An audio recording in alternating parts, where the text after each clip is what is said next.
Hello guys, magandang araw. May sakyan ka rin ba?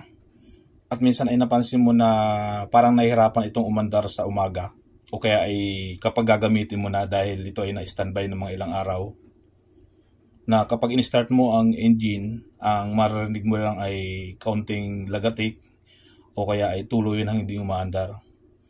Kung oo, ang ibig sabihin nun ay lobat na ang iyong battery. At ang totoo niya, masakit yan sa ulo. Kapag nalubat ang iyong battery, ay talagang masakit sa ulo yan. Lalo't gagamitin mo na ang iyong sakyan. Kung oo, ang naranasan mo na ang ganitong malubat ang battery, ay panahon na ikaw ay gumawa ng aksyon. Ang una mong gawin ay kinakailangan mo na maghanda ng pambili ng battery. Kung may budget ka, bumili ka na agad. Halagang mahigit 5,000 ang battery, kagaya ito Motolite 2SM yan. Kasi yung sakyan namin ay FX lang naman, kaya 2SM lang yan. Motolite Enduro battery. Ngayon, kung wala ka pang budget, ang pinakamagandang solusyon ay bumili ka ng battery charger, kagaya nito. So nag-order ako sa Lazada para ma-charge ko itong battery namin na nalubat. Hindi pa naman siya fully lubat, kaya lang talagang nahirapan na siyang umandar. So pinagandaan ko na siya at kinakailangan ko itong i-charge para lagi siyang malakas ang kanyang current charge. Ngayon, ang gagawin ko ay mag-unbox ako nitong battery charger na binili ko. Okay? So, bubuksan ko na. Ayan. Meron pa siyang ayan, sibo. Okay?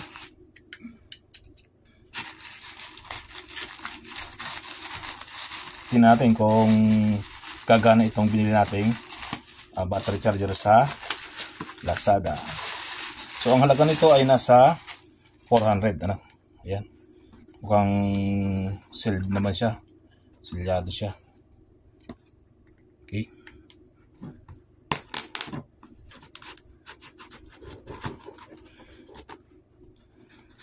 Pero makabubuting wag mo nang hintayin na tuluyang malubot ang iyong battery. Kapag naramdaman mo lang na nahirapan na siya, ay paghandaan mo na. Okay. So meron siyang manual. Yan, ito yung loob niya. So maayos naman yung kanyang yun, meron na siyang cable. Yan, ito yung itsura niya. Okay. 400 amperes. So ayan, may cable na siya. So maliit lang siya pero mukhang kompleto naman siya. Mga switch. Ito ay merong para sa 12 volts at meron pang 24 volts. Ibig sabihin pwede siya sa battery ng motor, kotse o kaya ay sa truck. 24 volts kasi yung sa truck. Okay, 400 amperes. So testingin natin kung gumagana ito. Okay, lagay ko lang dito. So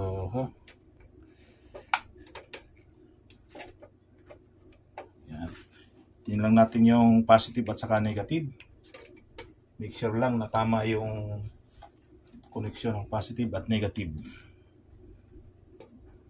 Yung pansaksak. Okay, ito yung pansaksak. Try natin isaksak.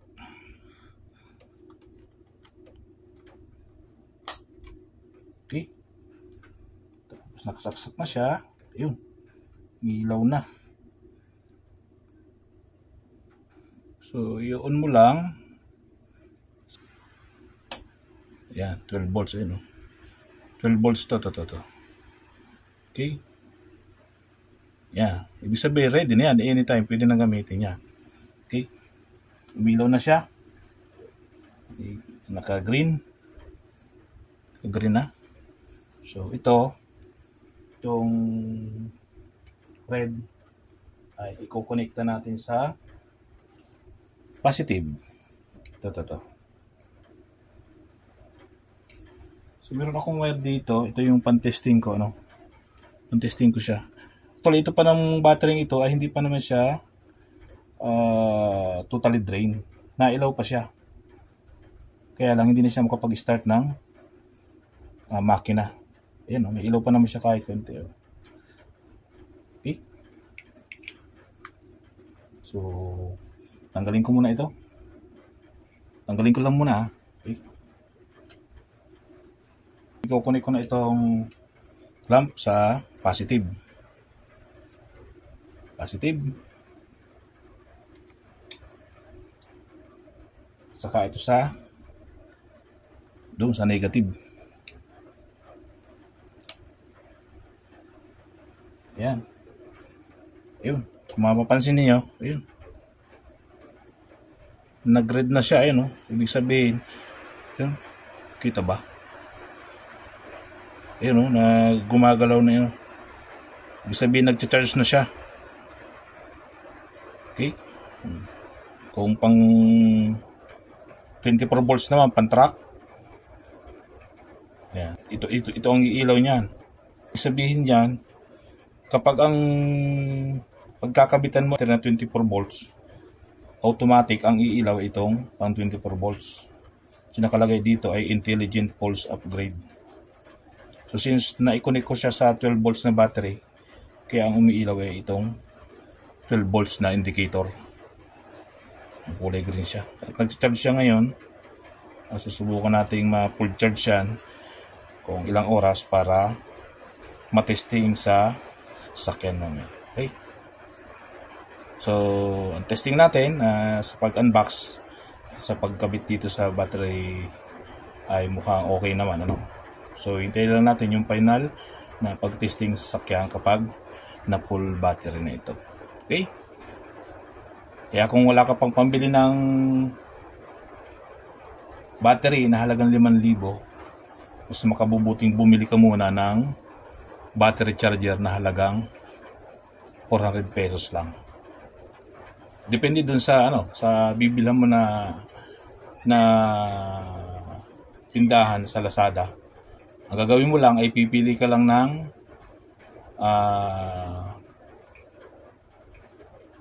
seller na marami nang bumili ng item na iyon na ganito.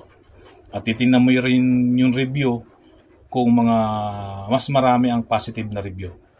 Normally kasi dun sa mga review, hindi naman lahat 100% talaga ay positive. Merong mga ilang negative, pero dapat mas mataas ang percentage ng positive na review. At saka marami nang bumili doon sa seller na iyon para kahit paano ay makatiyak ka na nasa kondisyon ang iyong bibili na battery charger. Okay, for the meantime ay hintayin ko lang muna itong mapuno. Kapag napuno na yan, ay hinto naman yan. Ayan, yung indicator na yan. Sa ngayon ay nag-charge pa siya. Obserbahan ko siya kung hanggang ilang oras ito bago mapuno. At testingin natin sa sakyan kung mapapaandar niya na 1 click ang aming Toyota FX. Okay? For the meantime ay hintayin ko muna itong mapuno.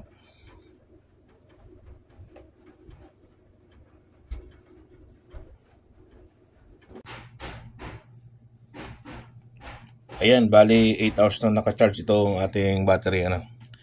So nagbi-blink na ito ng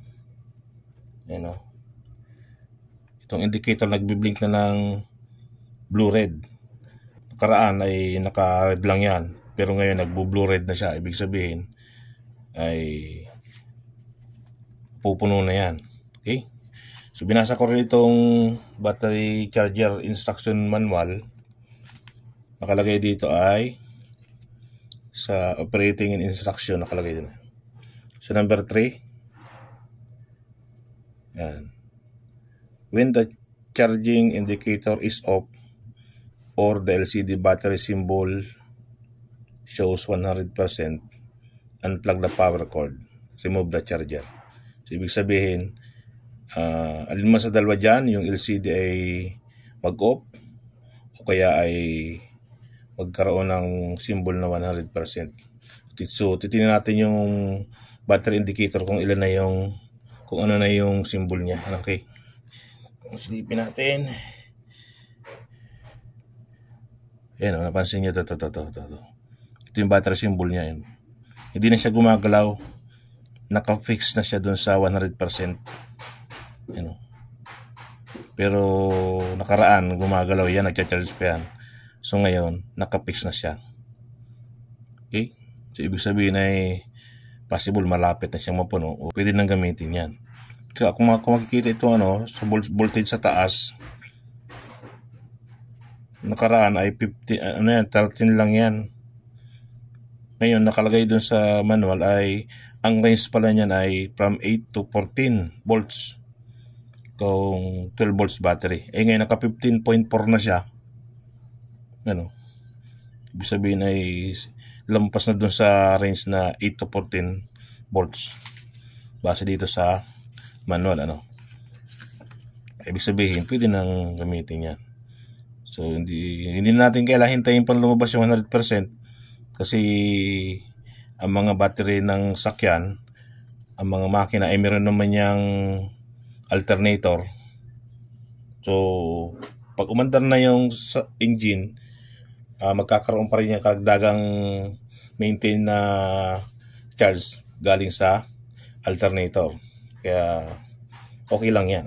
Okay? So pwede na yan. So i-off ko na itong itong power. Ayan, nakalagay ito, power. I-off ko na itong power button.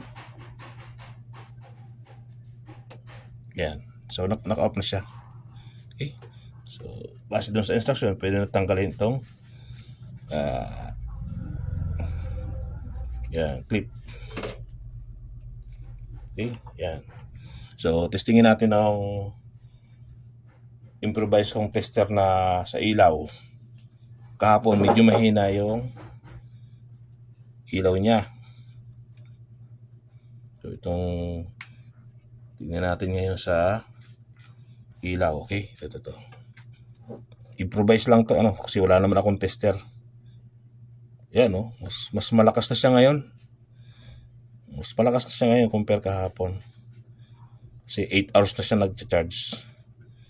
Yan. So bali testingin natin doon sa sasakyan. Kung mapapaandar niya na yung aming sasakyan na Toyota FX. Okay? Dadalhin ko na doon sa sasakyan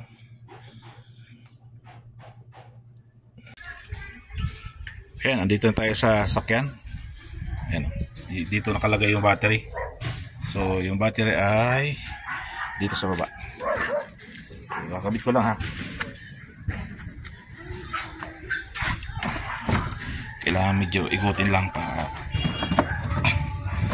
mamasya ito sa yan. Okay,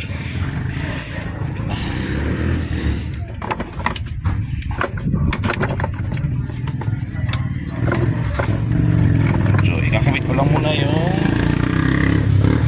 terminal. Dito yung positive kasi kaya binaliktad ko siya yung positive, dito yung negative. So ikakabit ko muna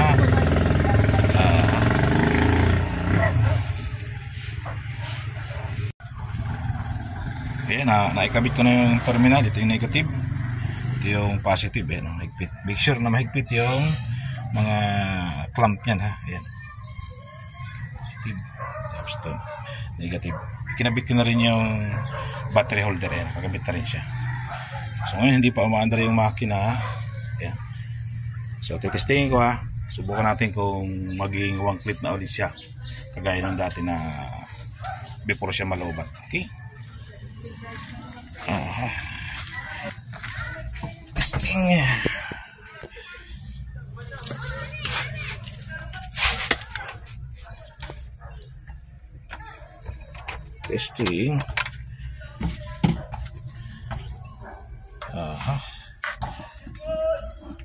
Tingnan natin, sana one click siya.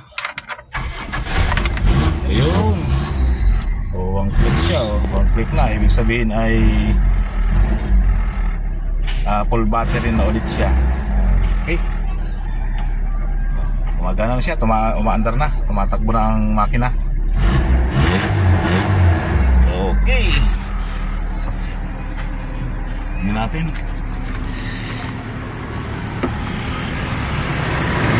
Tumatakbo na makina.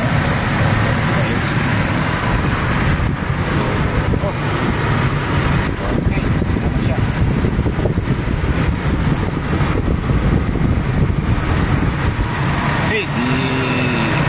success yung binili namin na battery charger galing sa Lazada.